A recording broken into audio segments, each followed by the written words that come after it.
Okey, baik. Assalamualaikum warahmatullahi wabarakatuh dan selamat kembali semula ke channel Farhan Jamal. Okey, baik. Pada hari ini FJ nak berkongsi akan kisah yang dikongsikan oleh seseorang ni di dalam Kelab Cerita Hantu Malaysia, page di Facebook. Jadi sebelum tu FJ nak maklumkan beberapa pengumuman lah, di mana pada minggu ni FJ agak sibuk untuk menyelesaikan tugasan sebelum cuti raya nanti. So ikutkan, insyaAllah kalau ada kesempatan FJ akan keluarkan lebih kurang sama ada satu ataupun dua lagi video jalan seram sebelum raya. Kalau tak sempat, FJ mungkin akan keluarkan satu sahaja. Kemudian hari raya nanti FJ akan mungkin stop sekejap daripada buat video. Kemudian lepas raya tu nanti tengok keadaan macam mana, FJ akan sambung semula dengan episod jalan seram dan react seram dan sebagainya lah. Jadi FJ harap korang semua maklum akan perkara tersebut. Okay, FJ minta maaf mungkin seminggu dua minggu ni mungkin agak sibuk sikit sebab membuat persiapan untuk kerja dan balik kampung dan sebagainya lah. Jadi pada malam ni kita terus sambung akan kisah seram yang ada, iaitu berkaitan dengan tajuk dia, iaitu Highway LPT baru dibuka. Cerita ni dikongsikan dalam Kelab Cerita Hantu Malaysia dan dikongsikan oleh saudara Asri Spepat, nama beliau lah. Okay, FJ bacakan terlebih dahulu akan kisah ini, baru FJ ulas akan kisah seram ini. Okay, Assalamualaikum dan salam sejahtera kepada semua geng-geng. Lama dah tak bercerita pengalaman saya. Harap-harap pengalaman ini seram. Kalau tak seram, maaflah. Kejadian ini dah lama waktu saya masih bujang, di mana highway LPT baru sahaja siap tapi tak sepenuhnya. Pada hari itu saya ditugaskan menghantar anggota ke Kuala Lumpur untuk kursus. Dalam perjalanan masih siang, saya membawa truk Highcom 3 tan. Saya telah sampai ke Kuala Lumpur. Niat hati nak bermalam sahaja dekat camp di Kuala Lumpur, tapi saya dan seorang lagi yang incas yang escort saya truk dapat arahan kena balik juga malam tu ke Kuantan kerana truk tersebut diperlukan untuk tugasan yang lain. Dalam persiapan untuk bergerak itu, hati dah mula rasa tak sedap kerana kena lalu highway baru LPT. Banyak dengar cerita tentang highway LPT. Incas saya Corporal Nazri, nama samaran kita Tawakal sahaja. Kami terus bergerak dari camp di Kuala Lumpur dalam pukul 11.30 malam. Kami berhenti sebentar di satu R&R yang hanya ada tandas dan tempat rehat. Incas saya Corporal Nazri tanya saya, ada nampak tak orang masuk tandas? Saya cakap tak ada pun. Saya tanya kenapa? Dia cakap jom gerak.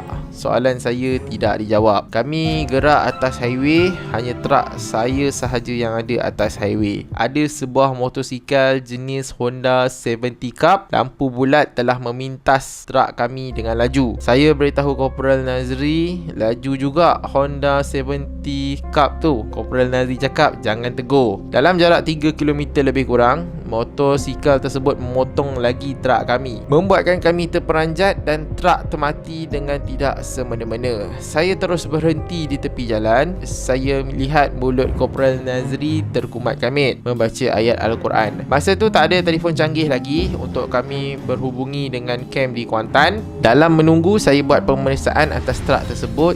Takut-takut minyak tak naik, tapi semuanya okey. Tengah membuat pemeriksaan, saya terdengar ada suara ketawa yang nyaring. Saya terus rapat dengan Corporal Nazri sambil tanya ada dengar tak dan siapa yang ketawa, kerana keliling kami hanya hutan sahaja. Corporal suruh saya diam dan baca Al-Quran yang mana tahu. Di sebalik pagar yang memisahkan highway dengan hutan, saya nampak seorang perempuan berpakaian putih yang lusuh dengan rambut merembang menutup muka. Apalagi saya dengan Corporal terus naik truk dan duduk diam-diam.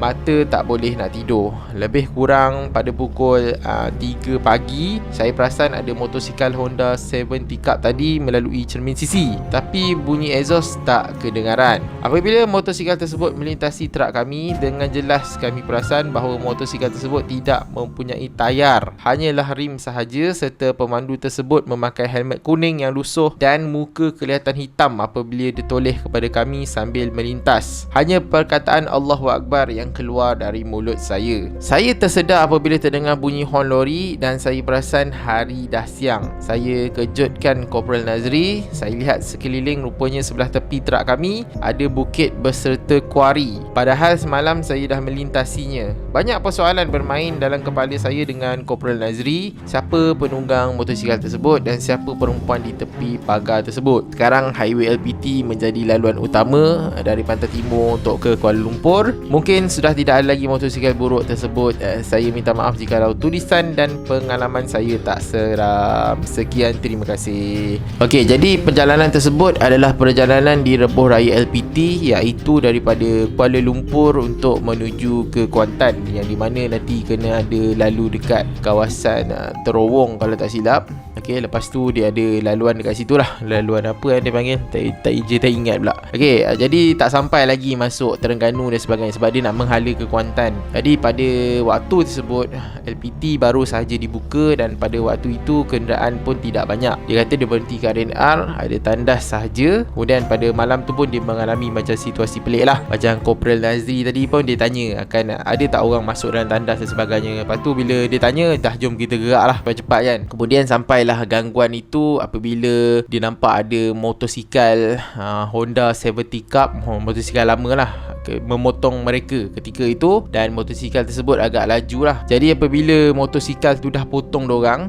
lebih kurang dekat 3 km ke depan dorang jalan, motosikal yang sama memotong daripada arah belakang. Jadi apabila dia potong tu sekali lagi, dia orang punya tak silap tadi, dia punya lori dia termati lah dekat kawasan tersebut. Okay, bila truk dorang tu termati kat situ. Jadi bila dorang tengok macam dia ni jenis orang yang mungkin fikir logik juga, dia pergi cek apa semua, kot-kot ada masalah dekat truk tersebut. Biasalah kan, truk ke lori ke kalau nak masalah kat mana-mana pun boleh datang masalah. Kemudian bila dia cek-cek tak ada masalah, lepas tu waktu diorang dekat kawasan lori tersebut mungkin tak ada kenderaan dan sebagainya nak bagi bantuan, tiba-tiba dia dengar macam ada suara bunyi nyaring dan dia lihat dekat arah pagar yang berdekatan dengan diorang tu, iaitu antara hutan dengan highway tu, dia nampak ada perempuan yang berpakaian lusuh tadi. Lepas tu diorang masuk dalam diorang punya truk tadi untuk tunggu keadaan macam mana dan sebagainya. Sedang tunggu-tunggu tu ada pula Honda Cup tadi potong diorang dan kali ni diorang tengok betul-betul akan motosikal tersebut dan dia dengar bahawa motosikal tersebut tak ada bunyi exhaust. Nampak je motosikal tu bergerak. Lepas tu macam tadilah dia cakap ciri-ciri tadi. Okay, nampak macam gelap, helmet warna kuning dan sebagainya lah kan. Okay,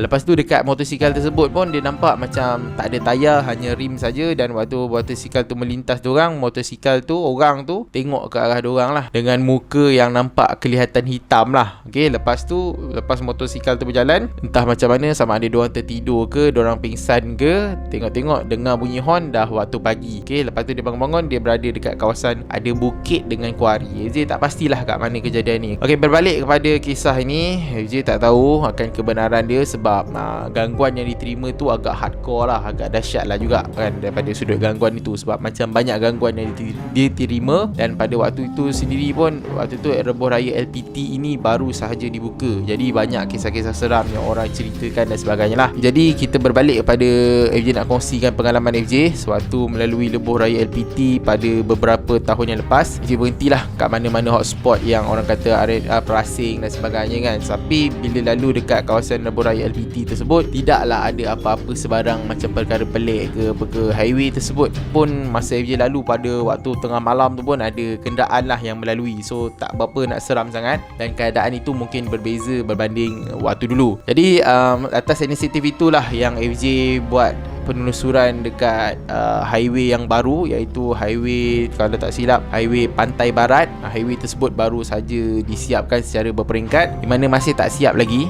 So FJ waktu tu start daripada Beruas untuk menuju ke Selangor. Okay, ikut highway tu. Highway tu baru lagi. Jadi waktu kita orang lalu tu atas inisiatif macam FJ nak jadi antara orang yang terawal lah yang menggunakan highway tersebut sebelum muncul cerita-cerita seram dan sebagainya. Sebab FJ nak buktikan lah kan dari sudut FJ lalu tu mungkin FJ orang yang awal-awal lalu dan sebagainya, kalau nak terima gangguan mungkin akan terima gangguan, tapi waktu FJ lalu tu tidak menjadi sebarang masalah. Tapi FJ nak cakap lebuh raya Pantai Barat yang waktu FJ lalu tu, memang waktu tu kenderaan hanya ada 1, 2, 3 je. Bayangkan highway tu panjang dan besar. FJ terserempak dengan kenderaan yang menggunakan jalan tersebut. Ada waktu pukul 1 pagi macam tu, hanya 1, 2, 3 kenderaan saja. Apabila dah sampai dekat dengan Selangor tu barulah banyak kenderaan. Tapi masa awal-awal tu daripada Beruas tu tidak banyak kenderaan. Mungkin situasi waktu orang ni melalui lebuh raya LPT tu lebih kurang sama macam pengalaman FJ ketika mula-mula lebuh raya Pantai Barat ini disiapkan. FJ lalu untuk menuju ke Selangor. So pada pandangan FJ tak pasti apakah gangguan yang diterima, sebab dekat lebuh raya LPT tu banyak kisah-kisah seram yang orang kisahkan. Tapi yang dulu FJ pernah lalu dengan kawan FJ, member dan sebagainya,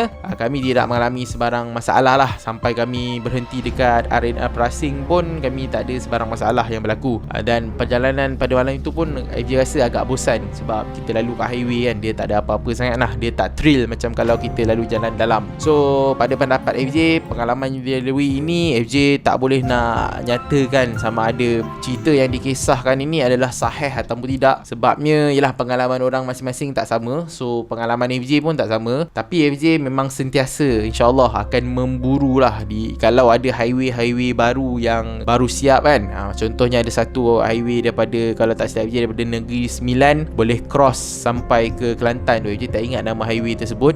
Itu FJ rasa baru siap, dan mungkin jalan tersebut pun masih rare lagi lah. Maksudnya tak ada apa-apa dan sebagainya. Orang pun mungkin jarang lalu dekat jalan tersebut. So FJ ingat nanti insyaAllah ada kesempatan FJ nak try highway tu. Tapi untuk lebuh raya LPT, lebuh raya Plus, lebuh raya Pantai Barat, lebuh raya Timur Barat, FJ dah lalui. So far memang tak ada sebarang masalah lah, tak ada mengalami gangguan dan sebagainya. Okay, itu pengalaman FJ lah. Tapi kalau korang ada pengalaman korang, mungkin dekat lebuh raya LPT ataupun lebuh raya Pantai Barat ataupun kat mana-mana lah, lebuh raya Plus dan sebagainya, korang boleh share dekat ruangan bawah. Kalau cerita korang itu menarik, kalau FJ baca, FJ boleh kongsikan dekat ruangan YouTube untuk rakan-rakan kita dengar akan kisah yang korang sampaikan itulah. So video ini sampai di sini saja untuk malam ni. Jangan lupa like, share dan subscribe channel ni, dan nantikan video reaksi seram yang seterusnya. Okay, Assalamualaikum, selamat malam dan jumpa lagi. Bye.